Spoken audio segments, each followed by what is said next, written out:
Welcome back to my channel, ज्याचं नाव आहे मराठी जायका।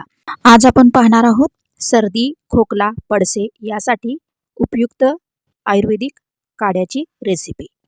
चला तर मग सुरुवात करूयात रेसिपीला। काढ्यासाठी काय काय साहित्य लागते ते पाहूयात। इथे घेतलेली आहे एक हिरवी वेलची, त्यानंतर घेतलेले आहेत 2 दालचिनीचे तुकडे, त्यानंतर घेतलेले आहेत 5 ते 6 काळी मिरीचे दाणे, त्यानंतर घेतलेले आहेत 3 लवंगा, त्यानंतर इथं घेतलेली आहेत तुळशीची पानं। ही पानं 7 ते 8 घेतलेली आहेत। त्यानंतर घेतलेला आहे 1 चमचा ओवा, त्यानंतर घेतलेला आहे 1 चमचा सुंठ पावडर। इथं घेतलेला आहे गूळ। हा गूळ साधारण 1 ते 1.5 चमचा घेतलेला आहे। तुमच्याकडे गूळ पावडर असेल तर तीही तुम्ही वापरू शकताय। त्यानंतर इथं घेतलेले आहेत आल्याचे तुकडे, 5 ते 6 आल्याचे तुकडे बारीक असे कट करून घेतलेले आहेत। त्यानंतर इथं घेतलेला आहे 1 कप पाणी। सर्वप्रथम गॅसवर एक स्टीलचं भांडं घेतलेलं आहे, त्यानंतर त्यात घालून घेणार आहोत 2.5 कप पाणी। इथं पाण्याचं प्रमाण जास्त घेतलेलं आहे, कारण हा काढा मंद आचेवर चांगला उकळून घ्यायचा आहे। उकळल्यामुळे इथं पाण्याची क्वांटिटी कमी होते, त्यामुळे त्या हिशोबाने मी इथं पाणी घेतलेलं आहे। आता इथं मी गॅस चालू केलेला आहे। अगदी मंद आचेवर आपल्याला हे पाणी उकळून घ्यायचं आहे।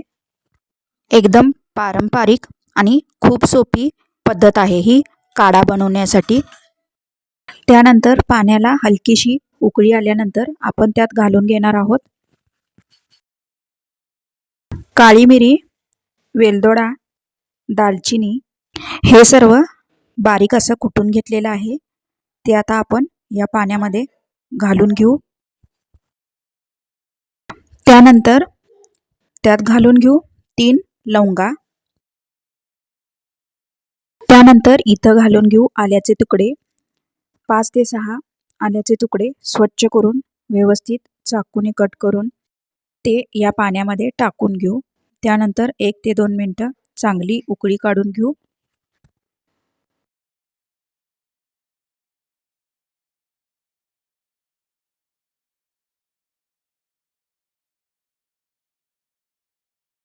त्यानंतर 1 ते 2 मिनिटांनंतर बघू शकता तुम्ही पाण्याचा कलरही बदललेला आहे।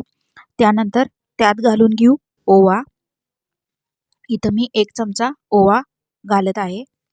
ओव्यामुळे छातीतील कफ बाहेर पडायला मदत होते। त्यानंतर त्यात घालत आहे तुळशीची पानं।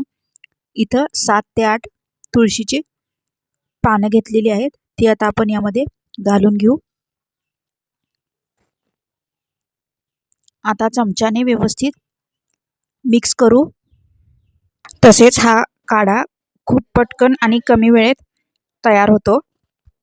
तसेच लहानांपासून मोठ्यांपर्यंत अतिशय उपयुक्त असा हा काढा आहे। तसेच हा काढा आयुर्वेदिक असल्यामुळे या काढ्याचे कोणतेही साईड इफेक्ट होत नाहीत। त्यानंतर त्यात घालू 1 चमचा सुंठ पावडर। पुन्हा एकदा हे व्यवस्थित मिक्स करून घेऊ। सततच्या वातावरण बदलामुळे किंवा हवामान बदलामुळे आपली इम्युनिटी पॉवर कमी जास्त होत राहते, त्यामुळे आपण आजाराला बळी पडतो। अशा वेळेला तुम्ही हा काढा नक्कीच करून पिऊ शकताय। त्यानंतर आणखीन 2 ते 3 मिनिटं हा काढा चांगला उकळून घेऊ।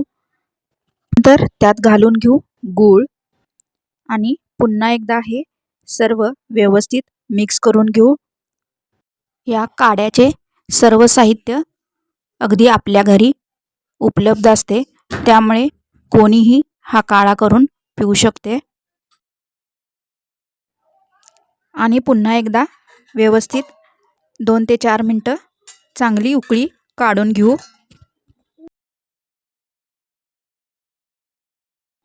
जसजसा हा काढा उकळत जाईल तसतसे या मसाल्याचे सर्व अर्क या काढ्यामध्ये उतरत जातील, त्यामुळे हा काढा मंद आचेवर चांगल्या प्रकारे उकळून घेणं गरजेचं आहे। 5 ते 10 मिनिटं हा काढा चांगला उकळून घेतलेला आहे। त्यानंतर एका कपामध्ये हा काढा सर्व करून घेऊया। हा काढा सकाळ, संध्याकाळ किंवा दुपारी सुद्धा तुम्ही तुमच्या वेळेनुसार नक्कीच घेऊ शकताय। हा काढा मात्र गरम असतानाच घ्यायचा आहे, तरच तुम्हाला याचा फायदा होईल। तर तुम्हीही नक्की तयार करून पहा हा होममेड सर्दी, खोकला, पडसे यासाठी रामबाण असा आयुर्वेदिक काढा। जर तुम्हाला ही रेसिपी आवडली असेल तर व्हिडिओला लाईक करा, शेअर करा आणि चॅनेलला सबस्क्राईब करा।